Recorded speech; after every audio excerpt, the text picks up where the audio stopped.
வணக்கம் பத்திரிகையாளர் கோடங்கி. நடிகர் அஜித்தினுடைய படப்பிடிப்பு தொடர்ந்து 2 படப்பிடிப்பும் ஒரே ஊர்ல அடுத்தடுத்து நடந்துகிட்டு இருக்கு. ஒரு பக்கம் நடன காட்சி, அது எதுக்குன்னா விடாமுயற்சி. ஒரு சாங் எடுக்க வேண்டியிருந்துச்சு. அந்த சாங் அங்க ஸ்பெயின்ல எடுத்துக்கிட்டு இருக்காங்க. அந்த சாங்ல அஜித்தோடு சேர்ந்து டான்ஸ் ஆடிக்கிட்டு இருக்கிறது யாருன்னா நம்ம த்ரிஷா. அந்த பாடல் காட்சி எடுத்து முடிச்சிட்டாங்கன்னா அந்த படம் ஓவர் ஆயிடும். அந்த படம் முடிஞ்சிடும். அதுக்கப்புறம் ரிலீஸ் நோக்கி தான் நகரும். அது ஆல்ரெடி விடாமுயற்சியினுடைய ஒரு டீசர் கட்டை பண்ணலாமா, அதை கட் பண்ணி வேட்டையனோட ரிலீஸ் பண்ணலாமா, வேட்டையன் ரிலீஸ் ஆகும்போது இன்டர்வல் இடத்துல புதிய படங்களுடைய ட்ரெய்லர்லாம் போடுவாங்க. அதுல அஜித்துடைய இந்த விடாமுயற்சியினோட டீசரை போடலாமான்னு லைகா நிறுவனம் முயற்சி எடுத்துக்கிட்டு இருக்காங்க. அதற்கான பணிகளும் தொடங்கியிருக்காங்க. எவ்வளவு சீக்கிரம் முடியுமோ, முடிந்தால் நிச்சயமாக வேட்டையனோட அந்த விஷயத்தை ரசிகர்கள் கொண்டாட முடியும். அதற்கான வேலைகள் நடந்துகிட்டு இருக்குன்னு வச்சுங்க. இப்போ ஒரு பாடல் காட்சி தான், அது முடிச்சிட்டாங்கன்னா விடாமுயற்சி எல்லா ஷூட்டிங் ஓவர். அதே ஸ்பெயின்ல இன்னொரு பக்கம் நம்ம குட் பை அக்லியோட படப்பிடிப்பு நடந்துகிட்டு இருக்கு. அந்த படப்பிடிப்புல ஏற்கனவே நம்ம சொன்ன மாதிரி பிரசன்னா மெயின் வில்லனாக அவர் அங்க போய் சேர்ந்திருக்காருன்னு சொல்றாங்க. அவருக்கு ஸ்டைலிஷான ஒரு கெட்டப் கொடுத்துருக்காங்க. அந்த கெட்டப்ல அவரே ஒரு புகைப்படத்தை போட்டிருக்காரு. அது அந்த கெட்டப் தானா அப்படின்றத படம் வெளியில வரும்போது தான் நமக்கு உணர்த்த முடியும், தெரியும்னு வச்சுங்களேன். இப்போ அதுல இன்னொரு தகவல் என்ன அப்படின்னா, அந்த படத்தை குட் பை அக்லி இயக்கிட்டு இருக்கிறது ஆதிக் ரவிச்சந்திரன். இந்த ஆதிக் ரவிச்சந்திரன் சமீபத்துல நம்ம நடிகர் பிரபு சிவாஜி குடும்பத்துல பொண்ணு எடுத்திருக்காரு. பிரபுவோட மகளை அவர் திருமணம் பண்ணியிருக்காரு. அந்த அடிப்படையில அவர் இப்போ மாமனார் பிரபு மாப்பிள்ளை அங்க இருந்து கூப்பிட்டுருக்காரு மாமாட்ட, மாமா நீங்க கிளம்பி ஸ்பெயினுக்கு வாங்க அப்படின்னு. என்ன மாப்பிள்ளைன்னா, இல்ல உங்களுக்கான ஒரு முக்கியமான காட்சிகள் எடுக்க வேண்டியிருக்கு, நீங்க இந்த படத்துல நடிக்கிறீங்க ஆன் போர்டு அப்படின்னு சொல்லுவாங்க இல்லையா. அவர் குட் பேட் அக்லில அஜித்தோடு மீண்டும் நம்ம பிரபு இணைந்திருக்கிறார். பில்லால அவங்க காம்போ பார்த்தீங்கன்னா ரொம்ப நல்லா இருக்கும். அந்த மாதிரியான ஒரு விஷயத்தை மீண்டும் நம்ம எதிர்பார்க்கலாம் குட் பேட் அக்லில. ஏன்னா பிரபு ரொம்ப இயல்பா நடிக்கக்கூடியவர், ரொம்ப ஜாலியா அவருடைய கேரக்டர் செஷன்லாம் பார்த்தீங்கன்னா ரொம்ப ஐஃபையா, ரொம்ப ஒரு ராயலாவும் இருக்கும். அதே நேரத்துல அவர் என்ன கேரக்டர் கொடுக்குறாங்களோ காமெடியும் வரும், ஒரு நல்ல ஒரு ஆபீசர் ரேங்க்ல பண்ணக்கூடிய விஷயங்களும் ரொம்ப அழகா இருக்கும். இது வித்தியாசமான இந்த காம்போ மறுபடியும் இணைந்திருக்கிறது. ரசிகர்கள் மத்தியில ஒரு பெரிய மகிழ்ச்சியை கொடுத்துருக்குது. அஜித் ரசிகர்கள் பயங்கரமா இப்ப ஹாப்பியா வராங்க. ஏன்னா இந்த இந்த காம்போ முன்னாடியே அவங்க பார்த்து ரசிச்சிருக்காங்க பில்லால. அதனால மறுபடியும் இது வந்திருக்குன்னு போது அவங்க ரொம்ப ஹாப்பியா வராங்க வச்சுங்களேன். இது இப்போ இன்னைக்கு இணையத்தை தெரிக்க வைக்கிற ஒரு விஷயமாக இருக்கு. பிரபு ஸ்பெயினுக்கு போற விஷயம், அங்க குட் பை அக்லில அவர் அஜித்தோட இணைகிற விஷயமும் அவர் ஒரு பெரிய விஷயமா பார்க்கப்படுது. அதுக்கப்புறம் பாத்தீங்கன்னா தனுஷ்னுடைய அந்த இட்லி கடைன்னு பேர் வச்ச அந்த படத்தினுடைய முதல் ஃபர்ஸ்ட் போர்ஷன் முடிச்சிட்டாங்க. முடிச்சதோடு மட்டும் இல்லாம அவருக்கு ஏற்கனவே ஒரு பிரச்சனை இருந்துச்சுல்ல, அந்த பிரச்சனைய அவங்க நான் பணம் கொடுத்துட்றேன்னு சொல்லிட்டு தான் அந்த பிரச்சனையை முடிவுக்கு எடுத்துட்டு வந்தார். ஸ்ட்ரைக்கு சம்பந்தமா இருந்த விஷயத்த முடிவுக்கு எடுத்துட்டு வந்தார்.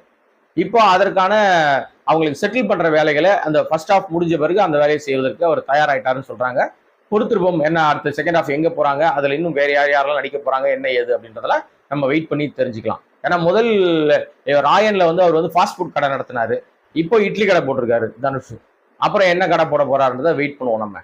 அப்புறம் ரொம்ப இன்ட்ரெஸ்டிங்கான, அதே நேரத்துல ரொம்ப இப்படியும் நடக்குமா அப்படின்னு ஷாக் ஆகக்கூடிய ஒரு விஷயம் என்ன அப்படின்னா, சமீபத்துல தயாரிப்பாளர் சங்கத்துல ஒரு மீட்டிங் ஒன்று போட்டிருக்காங்க.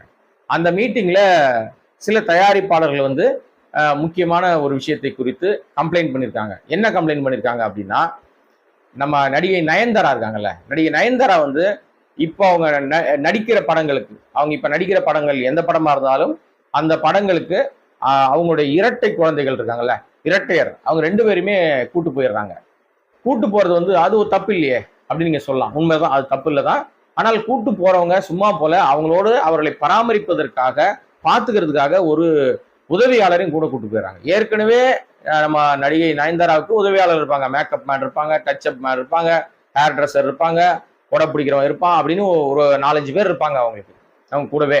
இது இல்லாம இந்த குழந்தைகளை பராமரிக்கிறதுக்காக தனியா ஒரு கேரக்டரை கூட்டு போறாங்களாம்.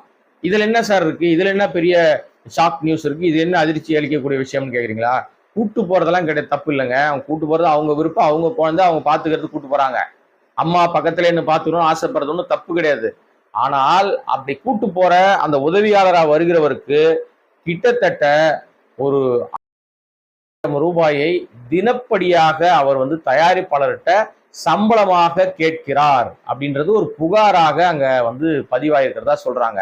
அது குறித்து அங்க பேசும்போது நடிகர் சங்கத்திலையும் அவங்க வந்து கம்ப்ளைண்ட் பண்ணிருக்காங்க. ஏங்க என்னங்க இந்த மாதிரி இருந்தா எப்படிங்கன்னு சொல்லி கேட்கும்போது நடிகர் சங்கத்துல இருந்து என்ன பதில் சொன்னாங்கன்னு தெரியல. ஆனா தயாரிப்பாளர் சங்கத்துல பேசுற விஷயத்துல ஏங்க அவங்க ரொம்ப காசு கேட்கறாங்கன்னா நீங்க ஏன் அவங்கள புக் பண்றீங்க, அவங்கள ஏன் நீங்க படங்களில் கமிட் பண்றீங்க, கமிட் பண்றதும் நீங்களே, சம்பளம் கொடுக்கறதும் நீங்களே, அப்புறம் இந்த மாதிரி பிரச்சனை வருதுன்னு சொல்றதும் நீங்களே, அதனால இதுல எதுவும் தலையிட முடியாதுன்னு சொல்லிவிட்டதாக ஒரு தகவல் உலா வருது.